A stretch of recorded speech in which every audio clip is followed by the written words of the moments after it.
our spirit? What is it? Where does it go? Are we able to see them using our mind's eye? If so, just what can spirit teach us? Welcome to School Through Spirit. Host DeEtte Renee is a certified psychic medium and master teacher of psychic and mediumship development through LWISSD. DeEtte was born knowing spirit and now is here to help you better understand the spirit world. And now your host, DeEtte Renee.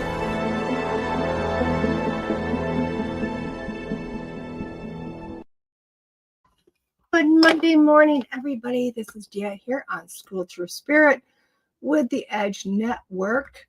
Coming to you every Monday morning with a little bit of spiritual insight, awareness, just to kind of help maneuver our lives a little bit.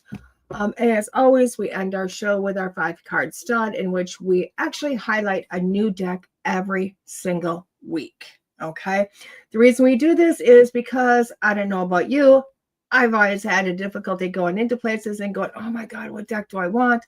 I buy one because I look at the pretty picture and I go, oh, that feels right. And I get home and really kind of falls flat because it really wasn't a deck for me. So I always thought if I could just play with them more, if I could have a space to sit down, whatever this might be, and just have fun. So that's the idea. Let's just get in here and show you a deck, see how it works, see if I like it or not. Don't know if you're going to like it, but maybe you'll get a little taste of it. Good morning, Sir Keith. So today's 5-card stud. I told you last week I had a special Halloween deck, and I'm so excited. I've had this forever, it feels like. It is a Halloween Forever deck by Tess, Whitehurst. I almost want to start with 5-card stud this week. You don't even know, just because this deck looks amazing. It looks like it's so much fun, and it's published by Blue Angel. And it's so funny because I've been doing this show, and then my past show, my Spirit, School Through Spirit Part 1, or, the first version, I always use my Halloween deck all the way through October. I love that deck. Everybody loves that deck. I was going to do it this year again because of tradition, and this showed up. Can't wait. Can't wait. I've been waiting on this for so long. Cannot wait. Super excited. Oh, it does, doesn't it, Keith? I'm telling you. Let's kind of get to our page. We're going to put the glasses on for this one because there's some words. There's some words. As we know, I always start with a little bit of Neil because this man is quite intelligent. Just so you know, he's intelligent. He's got the jive going on. It does revolve around a series of books he wrote called Conversations with God. Just to give you a little backstory, this gentleman, was homeless, was really struggling, was trying to hold a job, get a job, but during a time, thank you, Nikki, was, really struggling, but never gave up fighting. And really when he was at his lowest, which wasn't when he was homeless, he'd already gotten off the streets, he got a job, but then the radio station closed on him, so here he is without a job again, and really that was probably his lowest period, at least from my view on it. Because it was like, oh my God, I'm about to lose it all over again. And at 4:23 in the morning, he was woke up by a voice that he heard, and it was God. And they had a nice question answer period that went on for quite some time, and he wrote a series of books. And I just found this out last night that, back 80s or 90s, he thought whenever this was, when all the series were wrote, or most of them were the first 3, he was done. The books were over. He would just go on to teach or talk or whatever. And then one day, many, many years later, 4:23, he was woke up again, and it started again. And hence the 4th book of Conversations with God was created. So to me, that's just so amazing. This book here is Wisdom of the Universe, which is just every 2 pages. And it is because it's always on 2 pages, whether it be a picture and words or whatever. It's just a lot of great inspiration. And I like to live by this. I like to get into it when I'm having struggles, when I don't know if I'm coming or going. I will flip open this page or book and read this because it just keeps me going. So let's put the glasses on because there's a lot. Let's see if I don't trip over my words because it's been a busy weekend, as always. But it says the consciousness is everything. The essential truth, the inability of most people to experience the suffering of the masses, the oppression of minorities, the anger of the underclass, or the survival needs of anyone but themselves or their immediate families as one's own is what always allows such suffering to continue. Separation breeds indifference, a false superiority. Unity produces compassion, genuine equality. Group consciousness is something that is not widely understood, yet it is extremely powerful and can, if you are not careful, often overcome individual consciousness. So be aware of the effect that your group's consciousness can have on you, where it could lead you, and whether it reflects and matches your own. Our world and the condition it is in is a reflection of the total combined consciousness of everything living on it. So unless we are satisfied with it the way it is, we can see there is much to be done. Individual consciousness and small groups can, in turn, affect larger groups. Ultimately, the largest group of all, which is all of humankind. Therefore, seek to find a group whose consciousness matches your own, or be the source of one, and others like consciousness will be drawn to you. Remember that consciousness is everything and creates your experience. Group consciousness is powerful and produces outcomes of unspeakable beauty or ugliness. The choice is always yours. It begins with you. Holy cow. Oh my gosh. How powerful is this? How powerful is this? We could talk about the obvious, everything that's happening in America right now, because it actually, as I'm reading this, I'm in my brain going, oh my God, oh my God, oh my God, like, holy crap, because honestly, it's what's happening all around us. America's really in some severe trouble when it comes to humanity. Just when we're not going to go there because that's all political. Okay, so let's kind of break this up into other areas other than that, because honestly, guys, this sucks how we're living right now, and it sucks with the fear and everything that's happening, because it's not based on America, it's judgment, and it's division, and it's dividing humanity. It's just dividing humanity. So let's look at this in a different aspects other than political, and maybe by doing that we can make a difference. Okay. Because it did say it can start with the one, and then other groups follow, which is kind of cool. So let's look at that, because so often, and I will tell you what, I have found myself sitting in this place. I won't lie. I've sat in this place going, oh my gosh, what's going on around me? And whether it's what's going on today or in yesteryear. And I thought to myself, God, this sucks. God, this sucks. Everything that's going on, God, this sucks. But do I want to get involved? Do I want to have an opinion? Do I want to put a voice out? Or do I want to sit with the millions upon millions upon millions that's not saying anything? And for me, it becomes a struggle. And it really shouldn't be a struggle, because it doesn't mean you have to join the big mass. It means start with one. Start with one. And then, because in our world, like attracts like, And what they're saying basically is, if you're an angry person, if you're angry about something, and even if you're not being boisterous, what will happen? You will find people that match your vibration. And people that are angry will naturally find their ways to you. And then you got 2 angry people, or 5 angry people, or 100 angry people. We can look over time. Let's go back. The book is Conversations with God. Let's go back to the time of Jesus, when we hear the story. Easter time, we hear the story all the time. And I put it in a story because it wasn't there. I mean, not at least in this consciousness, maybe in another body it was there, but let's talk about the infamous story. One man stood up. One man stood up for his own belief. One man. Okay. And that one man growing up knew who he was. And that one man growing through it all. Now let's go back to the truth of him. He was an Essene. I know y'all don't know what an Essene is. That's okay. Look it up. Google what an Essene is. It's a way of life way back, way 2,000 years ago.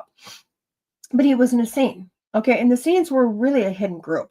They were a large group, but they were a hidden group. They weren't really out in the masses. They were living their best life, but really kind of keeping quiet. But honestly, wherever they were, there was kind of like a paradise out in the middle of nowhere.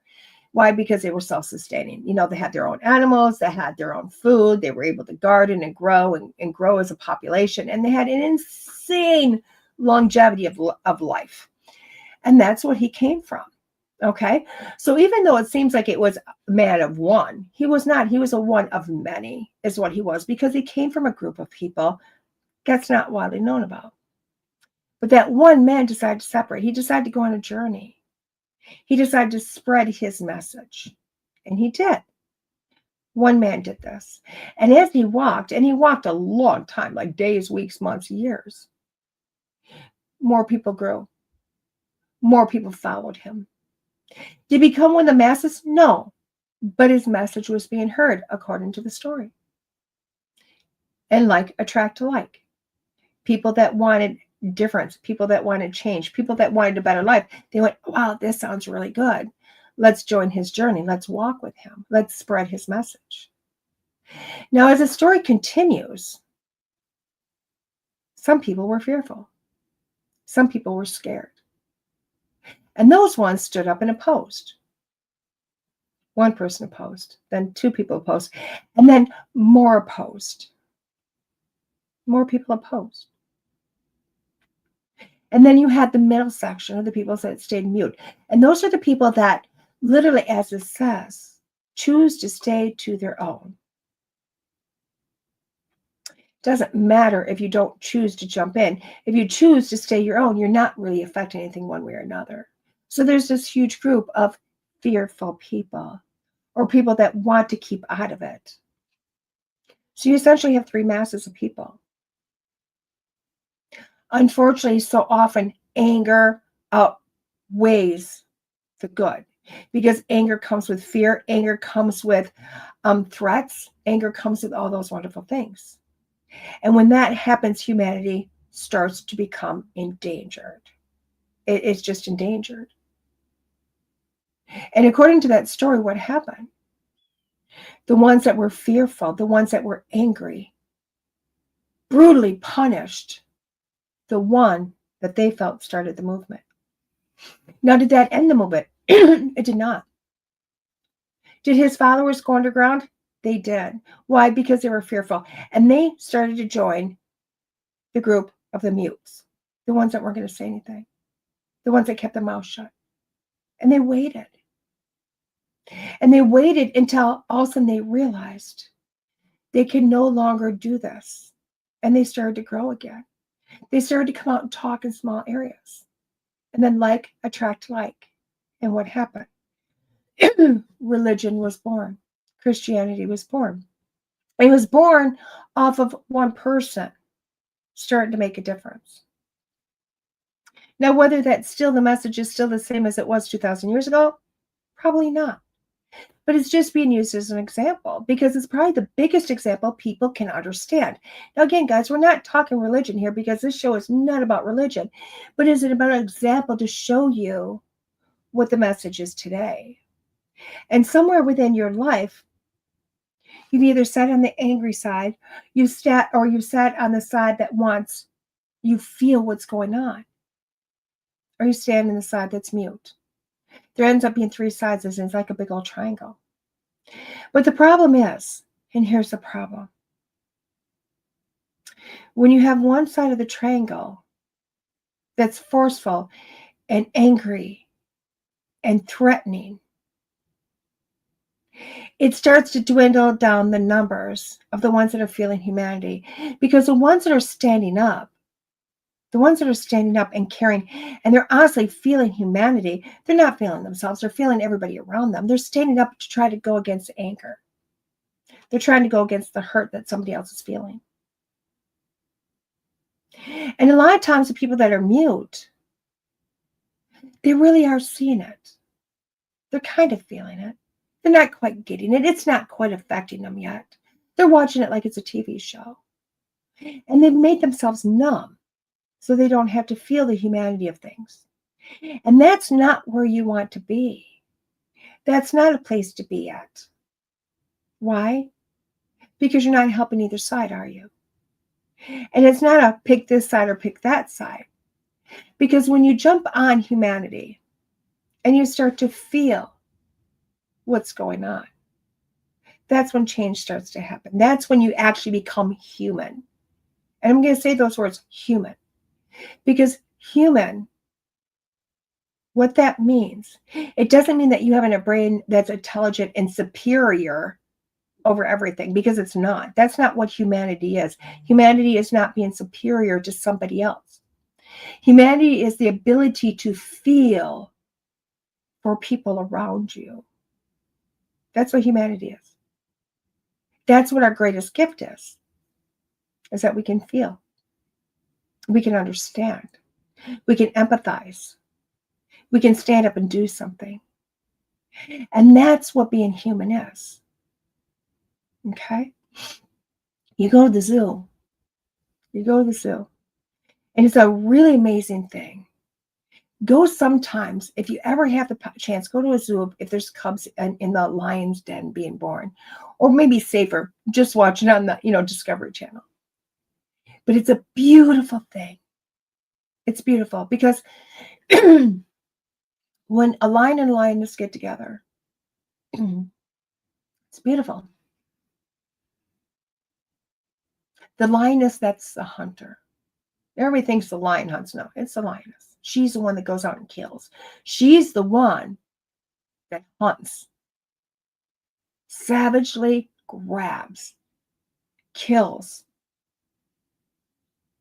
for the man. She's the one that does all the work. But yet, when she becomes a mom, she's the most loving and caring and doting mother there is. She loves those babies. She takes care of those babies. She protects those babies. She savagely kills anything to feed those babies. And it's amazing. Until one day, she says, you're old enough. Get away. Go away. And that same mother that was loving and caring has now returned to being a savage beast. She has no empathy for anything anymore. She doesn't care about the lion. She doesn't care about the cubs.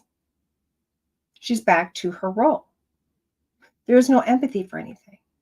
It's just gone.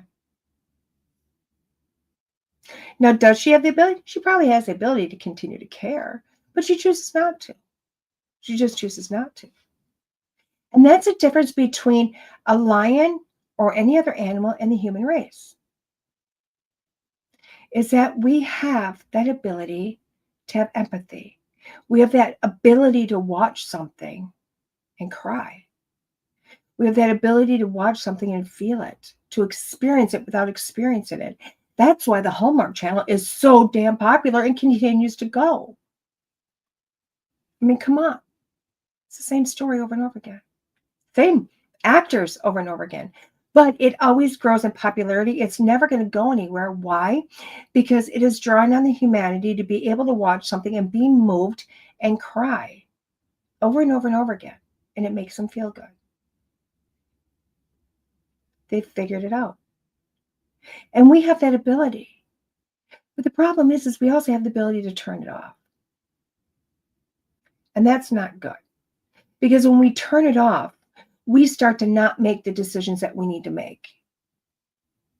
We decide to say, we're going to stay to our own. We don't want to get involved. We don't want that to come on our territory. We don't want to get in that place to have to be fearful. Instead, we'll watch somebody else be torn down. And that's what we do. And you know what? In this lifetime, you might get away with it. And I'm going to tell you, get away with it. You might be in a place that you're going, okay. I was safe. I chose not to get involved. I chose to cut that part off of me and not go there. And this can be anything from the smallest thing you see on the streets. A kid pushing down another kid and you just walk away. A mom not having money to pay for her kids to eat. All the way up to the political crap that's happening in our nation. So I'm not just talking about the nation, guys, now. I'm talking about individual humanity. And so many of us walk away. We all decide to turn our face to something else. We've been doing it for hundreds of years. But I'll tell you right now, we don't get to get away with it. We do not get to get away from it because, guys, we are human. We have humanity and we have a soul. And even though while you're here on this earth, you're thinking, oh my gosh, I got through it scot-free. I never had to get involved. I chose not to get involved. My life was safe. It was great. It was never affected by anything else. I went to work. I made my money. I went home. I had my drinks. I had my vacations. I had my cards. And I never had to fear anything being removed from my life because I did not stick my nose in where it didn't belong. But I'm going to tell you what's going to happen if you think you're getting away with it. Because you may not get away with it while you're alive, while you're breathing in this body. But what's going to happen when you die? Because that's going to happen to everybody. We're going to die. Now, you all have heard the stories of, oh my God, I almost died, or I died and my life went flash before my eyes. We have all heard when we die, we have to go through a life review. And we do. But I'm going to tell you, the life review is not what you think. And it will probably be the most painful thing you ever experience.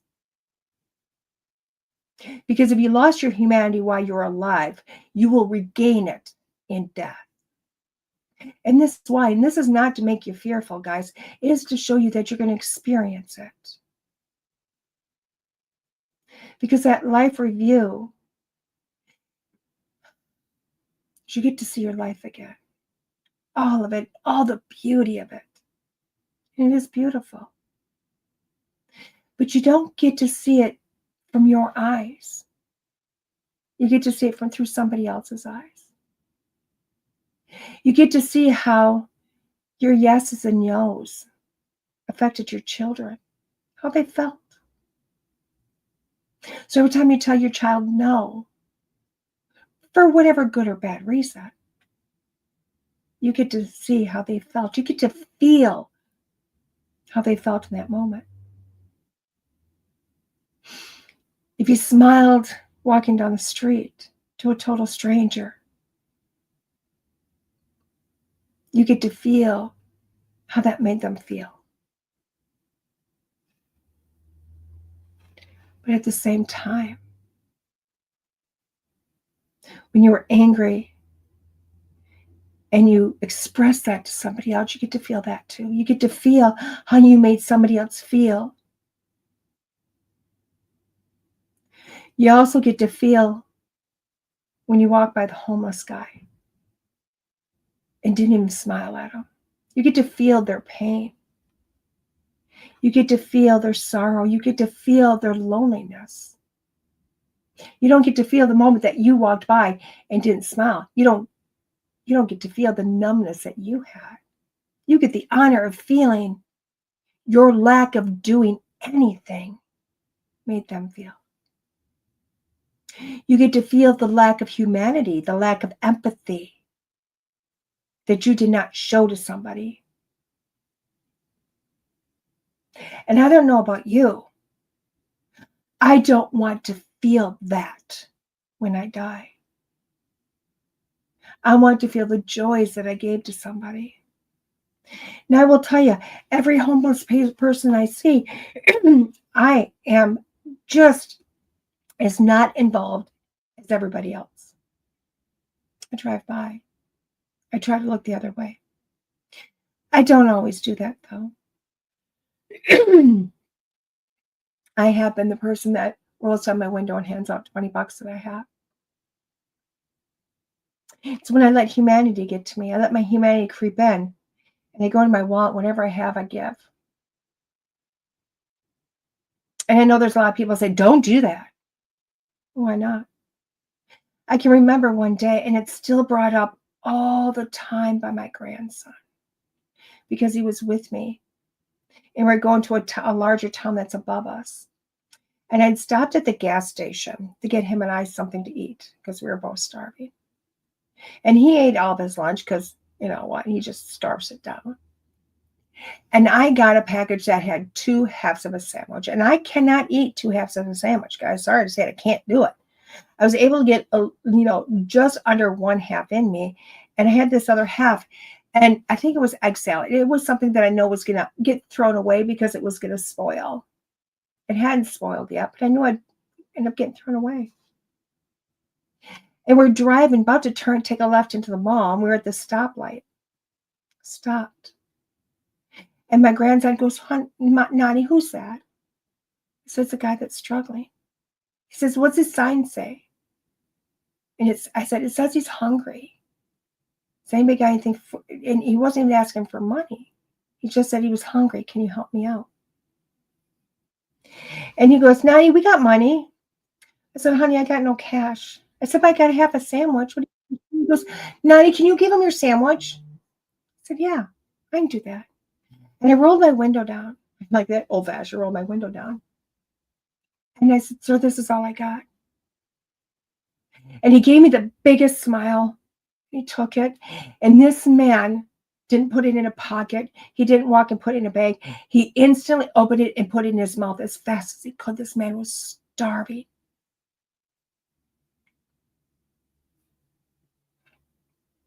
My grandson smiled so big. And that's been like 2 years ago. And my grandson still brings it up because it affected him more than it did that gentleman. Because that gentleman hopefully got more help.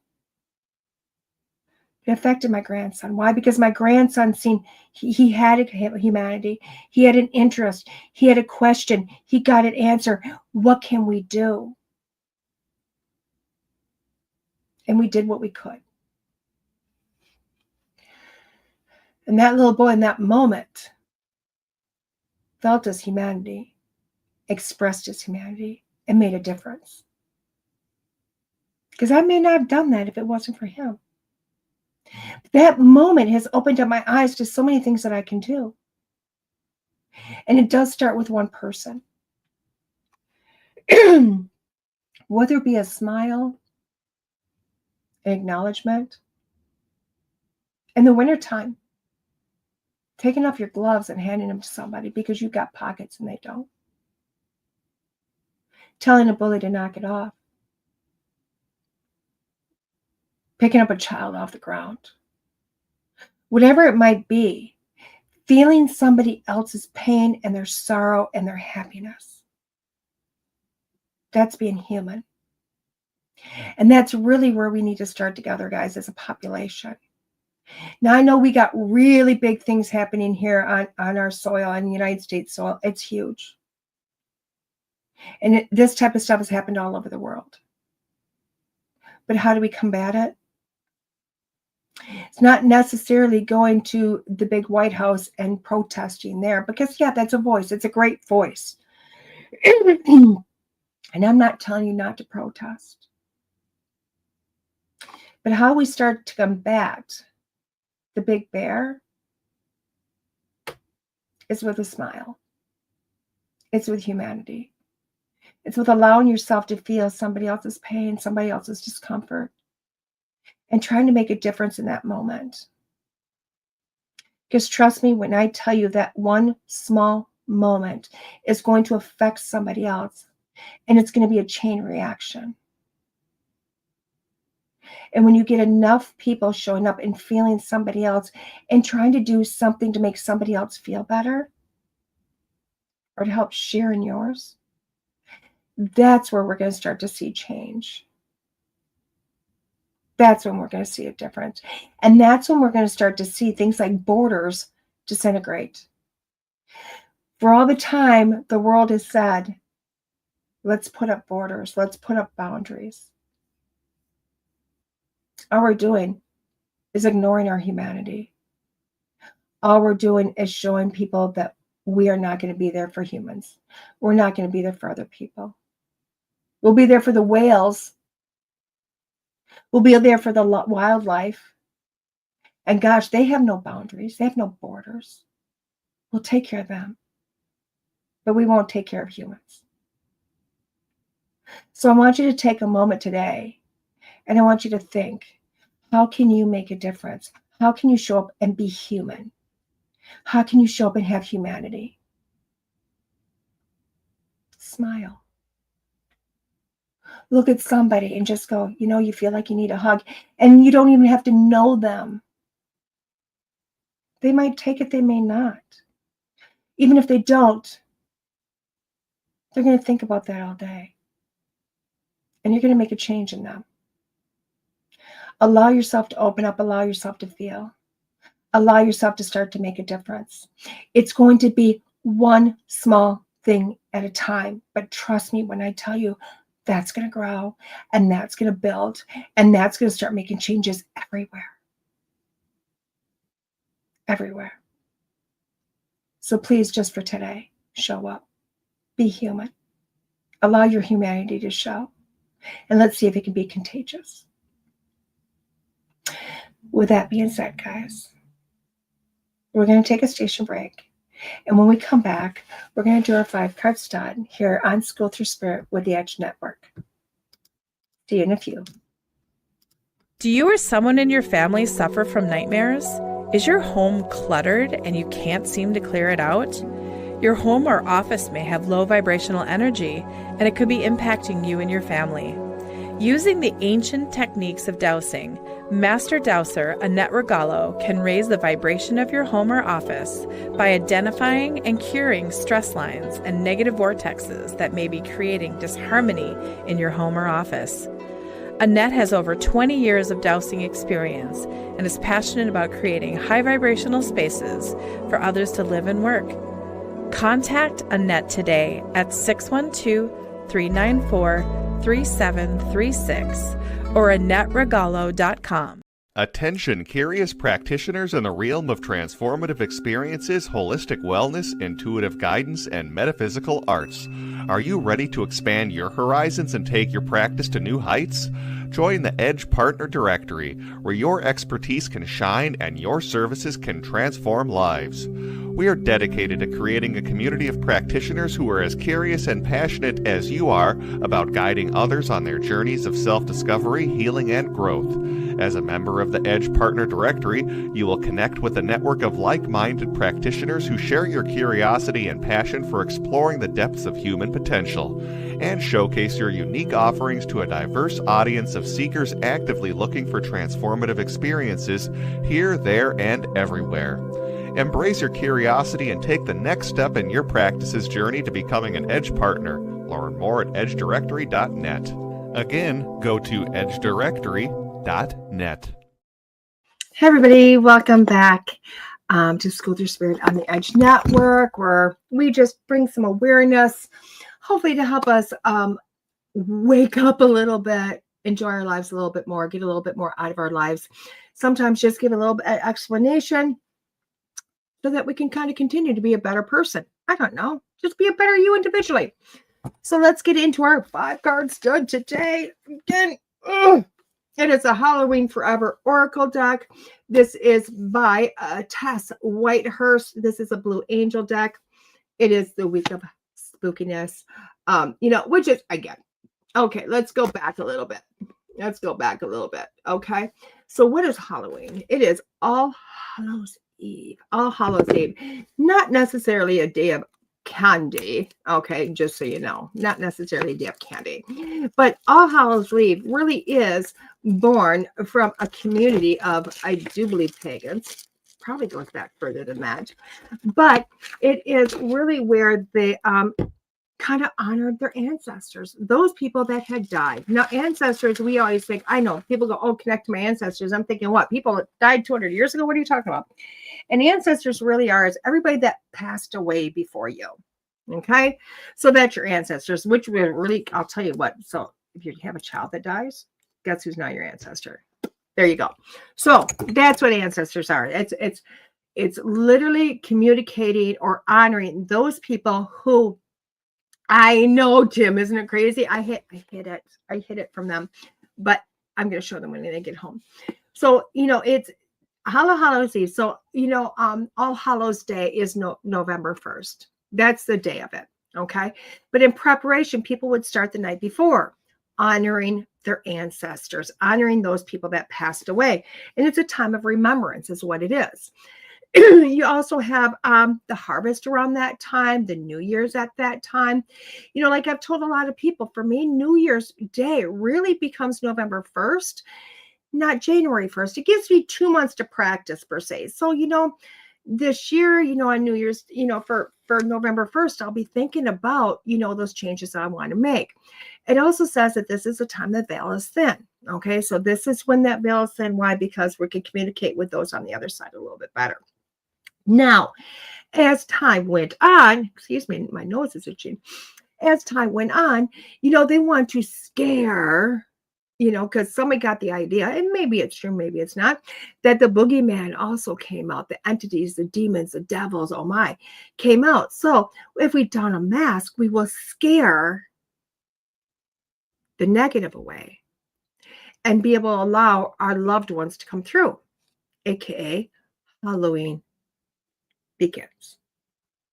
That's been going on for a long time. And how it got to giving out candy, I don't know. But I will tell you, in my house, we celebrate the trick or treat, the costumes, all that wonderful stuff. And for me, it's just a little extra. And in time, I will share that little extra with my grandchildren when they're old enough. I mean, I don't want to scare the heck out of them right now, but when they're old enough, we'll figure it out. So Halloween in this week ends up being really awesome, because it is when the veil's a little bit thinner, but it is an honoring our ancestors and remembering those and loving those. So, oh my God, I opened it up. Didn't even read the back. So let's look at the back of this. So the cards don't fall out. I'm going to hold it. It says the Halloween Forever Oracle.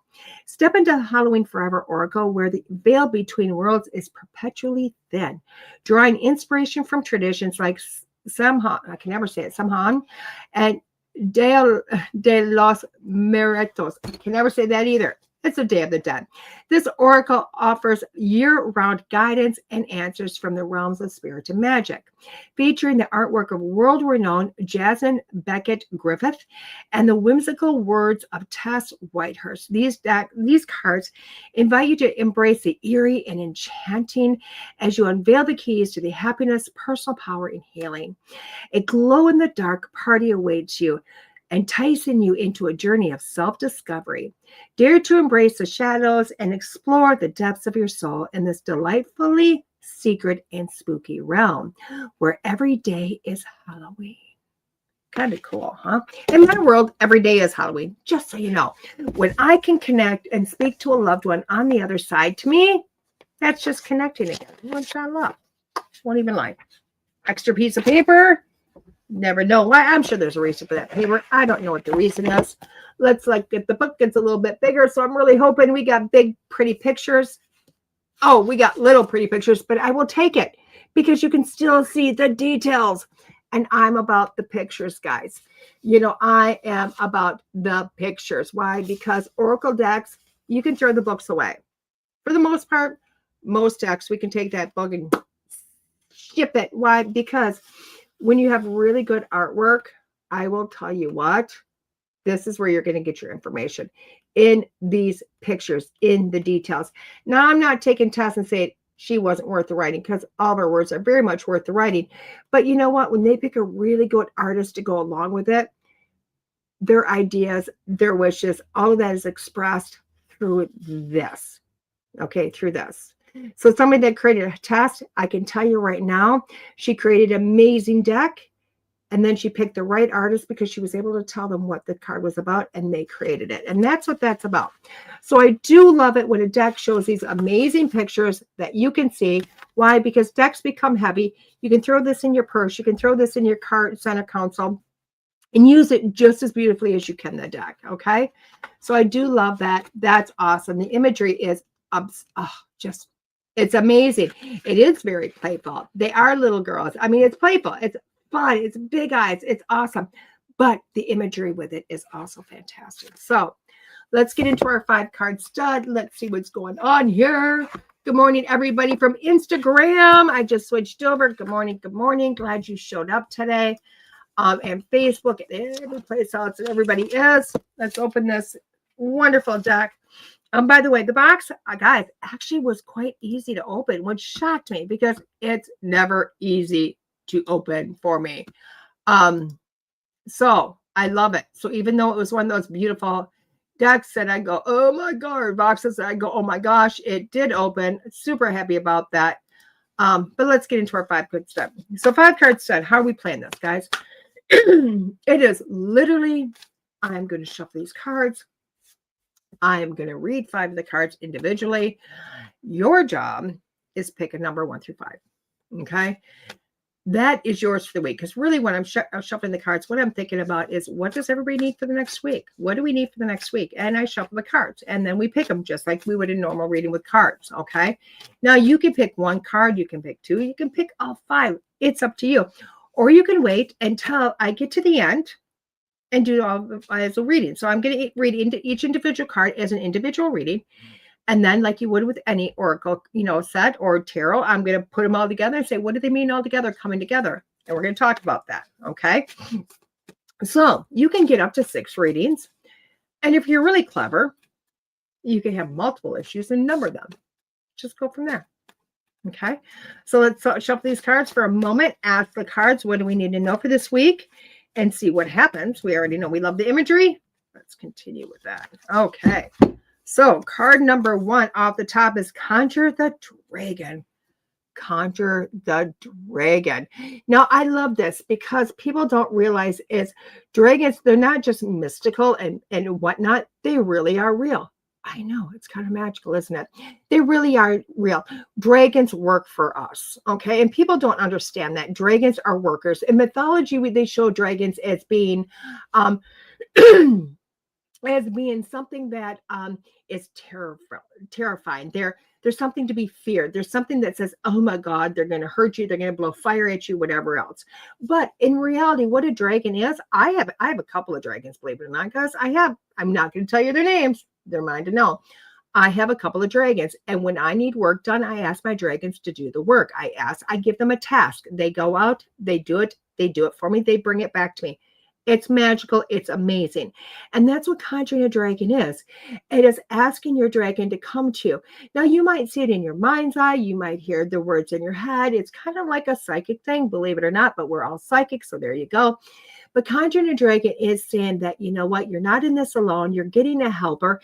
And it's saying, bring it to you. Bring it to you. You deserve this. You deserve it to happen for you. Okay. So to me, that's what conjuring a dragon is you're not alone. Ask for helpers. These helpers are going to help to work for you, through you, making things happen. There you go. Don't know if that's what Tess meant, but that's what I got out of it. So card number 2. Okay, we're going to ask Terscaria. Oh, I don't even know what that word is. I can't even say it. For this one, I'm going to open that book. Oh my God, my throat chakra just... So apparently I don't want to deal with whatever's in this card. I can tell you that right now. It says, release black and white thinking, overcome the us against them mentality, acknowledge the gray areas and look for the blessings and challenges, transcend oversimplification, perceive the power and polarities, and see the complex beauty in yourself, others, and the world. I kind of like that card. It's the good against the evil card. Gosh, now that I read it, it's so clear in the card, is it not? It is really going, wait a second, you've got a boundary, negative versus positive, black versus white, and neither one of that is acknowledging the other. But really, to have stuff work, you have to acknowledge both. You have to acknowledge both sides of you. You have to acknowledge it all. You can't just go, oh, forget it, I'm not going to deal with that. It's taking the black and white, making it color, seeing more details, and then going on to make a decision. And this is what's going on in your life. If you picked card number 2, you have a lot happening, but it's not just black and white. There's a lot of dimension. It's time to open your eyes to all of it, allow it all to come in, release what you no longer need, let it go, and allow whatever is there left to go forward and allow the magic to happen.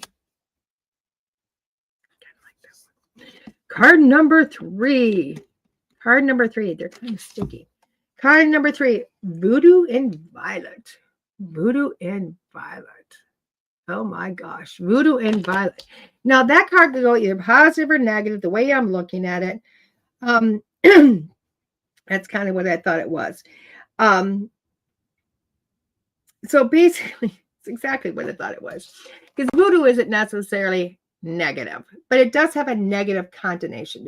People like to put the negativity on voodoo, but voodoo itself is not negative. But this card is looking at it from a negative standpoint. And what it's saying is that you have a lot of hurt and you have a lot of pain, and you've got all of this inside of you that you're trying to suppress. You're like, I don't want to bring that out. I don't want to feel it. I don't want to express it. I don't want to deal with it. I don't want nothing to do with that. And this card is yelling at you to say, it is time. It is time to go in. It is time to go look at your anger. It's time to go look at your resentments, all of that, but not to make it so that it's explosion coming out, but to inspire you. Allow those feelings to inspire your next decision, to inspire you to move forward. Just because you look at the negative within you doesn't mean you're going to make a negative decision. That's not what it means. It means to allow you to inspire your next decision on this course in life. So look into that, okay? Ooh. Card number 4 is Dracula's Harris. Ooh, it's a sideways card. My God, look at that. The bat wings, the dragons, all the things going on there. Oh my gosh, that's an amazing card right there. Even looking at it. Oh, I love this. It says an inheritance of the great value is on the horizon for you. You are literally coming into money, or another precious gift is being passed down and handed to you, such as a role, a talent, or a cachet of valuable resources. Accept this with gratitude and vow to be responsible steward of what you are receiving. Now, when we're looking at this, and remember I said it straight up, look at all the deliciousness in that card. She's got it all. She's got the coffin. She's got the skull. She's got the dragon. She's got the wing. She's got the beautiful gray money pieces. She's got butterflies in there. She's also got golden eyes. And we're looking at all this. We're looking at all this. This is a card that says you have it all. It's everything you wanted. You know what? You've been dreaming. You've been manifesting. And this card is saying it's coming to you. It's coming to you. It's happening. All those things that you've been going, but yeah, you've been telling me to do this. Guess what? It's showing up this week in some form. The beginning of it is showing up. But this card is saying with it becomes responsibility. This is not, you get it and you put it on a shelf. It is not get it and ignore it. It is called get it and appreciate it. Do something with it. Make a difference in your life. Don't be evil with it, but make a difference. You're fine. Everything's going to be okay is what this card is saying. Everything is going to be okay. The next step in your life is about to happen. Last card, guys. Last card, number 5. And number 5 is, Santa Marta. Santa Marta. I wish I understood. I only took 1 semester of Spanish. I so wish I had taken so much more, because then I would understand it better. I could speak it. That's why I decided to start going to the book, because some of these words I'm just like, what the hell is she talking about? I do know when I look at that card, I love the card because, and before I read what's in the book, when I'm looking at this card, not only I'm seeing a saint there, but I'm seeing a saint that's at, I know we're going into ancestors. We're seeing the king's crown. He's a leader. He's also got some Florida water, which is very cleansing. Florida is cleansing. He's got aces up his pocket. He's got the apple, which is wisdom there. This man has been honored with a lot of gifts that he deserves. Okay, so kind of let's look at what they're talking about. It says you must change your circumstance swiftly, utterly, and decisively. Powerful magic is required. Be clear on what you want and then petition this gentleman for support. Okay, so this card is basically saying, guess what? It's time to manifest. It is time to really go, what is it I want? And then open your hands to receive it. But you need to be clear on what you want and know that it's okay to have it. Don't say I want this, but I'm not deserving, because you are deserving. And that's what this card is saying. You are deserving of what's coming. Feel free to ask for it. So card number 1 was Conjuring the Dragon. Card number 2 was that word I can't say, which is, black and white. Card number 3 was Voodoo and the Violet. Card number 5 is Dracula's Harris. And card number 5 is Santa Marta. Now, when I look at all of these cards put together, when I bring them all together, this card really is, this week is all about manifestation, guys. This week is all about bringing it together and allowing yourself to receive it. It is the witchy season. It is the magic season. I don't think we could have picked better cards for this week. Honestly, why? Because this week is saying wish and allow yourself to receive it. Allow yourself, but know what it is you want. Life is about to change, guys. It really is. If you do this without regret, without second thought, if you just ask and open your hands for it to be received, guess what's going to happen? It's going to come to you. If you have doubt, you're going to watch it fly away. But when you get it, you have to be a good steward of it. You have to be a good steward of it. So whatever it is that you want, think about the good, think about the bad, think about everything that's going to come to it. Because even if you're wishing for $1 million, you have to think about the good, the bad, and the ugly. And are you ready to handle all that? Are you ready to handle everything that comes with winning that lottery? Because it's a lot more than somebody just handing you a check. Think about that. But this is a week to have it. Call that dragon in. Call in your ancestors. Call in your angels. Call in your helpers and say, I'm ready. And then let yourself have it. These cards. I do like these cards, guys. I really, really do. Because quite frankly, even if you don't know what the word says, it's plain as day in the card. It really is. It's plain as day in the cards. The cards are very easy to read. When you're looking at, there's a lot of details. There's a lot there that you can just pull from, which is super awesome. They're also fun and playful. These cards, I will honestly say, I ain't going to lie. I have a feeling these are going to be Addie's cards. She's going to see them and she's going to go, Nani, can I have them? I'm going to go, you bet you can, darling. You bet you can. Why? Because I already know the playfulness of this. She's going to say, I like those and I can play with those. And I will hand them to her freely. Why? Because even though this is a really good deck for adults, it's a great deck for kids. It really is a great deck for kids. They don't have to read, just to be able to see the imagery and go, what do you think when you look at the imagery? There's enough. There's more than enough in there, and they're not scary. They're not scary. This is probably the scariest in the deck, and it's not scary. It's just cute. A little girl playing with a doll. I like this deck. Okay, guys, what is going on this week? So much is going on this week. Oh, my God. So much is going on this week. When I'm looking at this week, okay, this week is it's a lot of fun. Again, is this witchy season? It's witchy season. It's a busy season for me. I'm not going to lie to you. Thursday night, which is October 30th, I will be in Blue Island, Illinois. It is at the Lyric Theater. I think there's a couple of tickets left. There's not a lot of tickets left. There's only a few. We only have 150 tickets to sell, and it is in a theater. Comfortable tables and chairs in a theater setting, where I will be on stage and I will be doing a seance again, guys. I'm going into trance yet again. It is a costume time, so bring your best costume, throw it on. You don't have to, but why not have fun? Just enjoy it.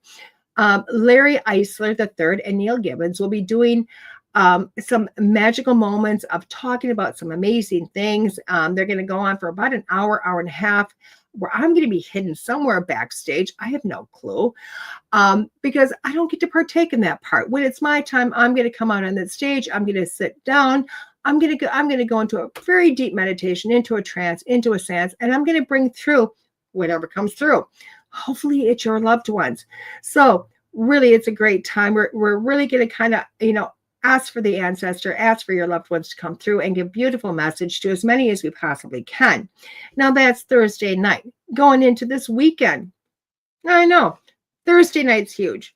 Friday is Halloween. I will be here, going out trick-or-treating with the grandbabies. From there, I will be leaving to go to Duluth, Minnesota. I'm going all the way up, as far up as I can, before crossing over a border, or pretty close to crossing over that border. And it is WitchyCon. It's WitchyCon up in Duluth, Minnesota. And it's an event, guys. It's an event. I won't even lie. It's a magical event. It's lots of fun. I was there last year for it. I'm there again this year for it. It's called, you can Google Magical Discoveries. Trying to find I know, you would think this would be simpler if I just kind of went, if I just decided that I was going to look all this up beforehand. It'd probably be smarter for me. I did not. So magical, it's called Magical Discoveries, the Witchy Con of the North. So it's a witchy con, okay? It is all about the witching hour. It's all about this time of the year. That's why you see it on November, as close to November 1st as we can, or Halloween November 1st. It just fell beautifully this week, which is awesome. It is being held. Where is it being held? I don't even know. It is at the Clyde Iron Works in Duluth, Minnesota. You can go to Facebook, guys, and look up Magical Discoveries. It's going to come up for you.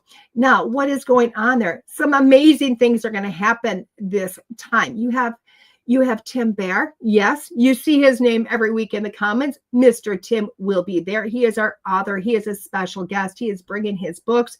He is doing a whole conversation about channeling or automatic writing or everything he wants to talk about. We have got a gentleman by the name of River. River is awesome. I know him I do believe he's a pagan. Don't quote me on that, but I believe he's pagan. He's also an amazing tarot reader. He has so much to bring. We have another lady by the name of Anne coming in. I'm trying to see what we're all doing here. I'm trying to see what we're all doing just to let the world know. So what do we got? Oh my God, where is it all at? I don't even know. So we have a lady by the name of Anne coming in. It's Master Anne Campbell.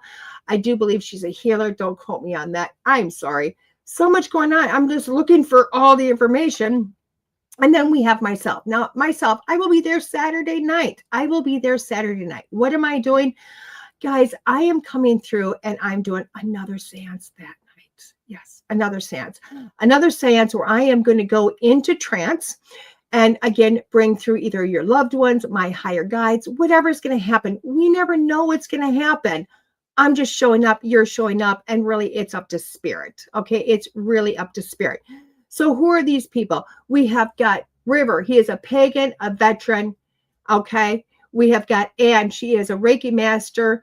That I knew she was a Reiki person. She's a Reiki master. We've got Tim, who is our best-selling author. It's going to be amazing. The festival theme this year is Jim Henson's Labyrinth Theme Ball Halloween. So on Friday night, there's a Halloween ball costume contest, guys. I will not be there for that. Why? Because I will be trick-or-treating in southern Wisconsin. I'm going to have to drive 6 hours to get there. I will get that through the night and show up for Saturday morning. Again, there will be somebody that does the opening, master ceremonies, opening up all four corners, because we do that in pagan, witchy fashion. It's a beautiful ceremony, guys. Not something to be scared of.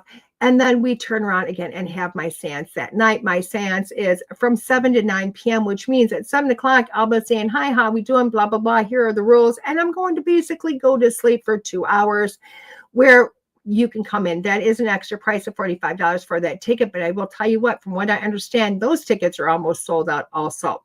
This is a beautiful event. Please come, please see us. This is our second year doing this. It's not something you're going to be disappointed in. It really isn't. It's beautiful. Yeah, Tim's like, it's going to be fun. I want to hear Tim say that when he talks. He's going to have a blast. But we're going to have to shove him out there, I think. It's the first of many signings, book signings, and talks this man's going to do. He just doesn't know it yet. But we're going to bring him up, have a lot of fun, join the crew, come up there, meet us. You're going to meet so many amazing people. It's a great time. And then we go on from there. We just go on from there. The week after that, guys, I'm at Brainerd, Minnesota. It's up north, Paracon. It is the first of these Paracons. I do believe it's myself, Dave Schrader, Shane Pittman, and Vince. Vince, what the heck's Vince's last name? Kellen? Vince. Oh my God, Vince is going to yell at me. Vince Colleen. He is going to be there. Super excited that he is the urban investigator. Super amazing guy. He's also going to be there. It's so funny. I shouldn't forget his name. Why? Because I advertise him all the time. I take his cards with me everywhere, and they're always on my table, and I'm always handing them out, and I want the world to see Vince. So there is that. So again, guys, come see me in Duluth this Saturday and Sunday, doing a seance, doing readings, having a blast. Until then, guys, we will see you next Monday morning, 9 a.m. Central Standard Time, here on School Through Spirit with the Edge Network, with whatever topic the book tells us to talk about. Have a great day. Bye-bye.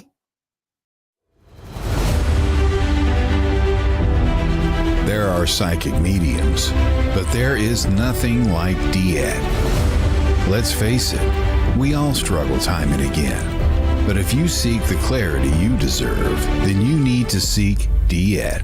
As a master teacher, DeEtte studied under international psychic medium Lisa Williams. Together, they not only help DeEtte better tap into spirit, but also build a long-lasting relationship.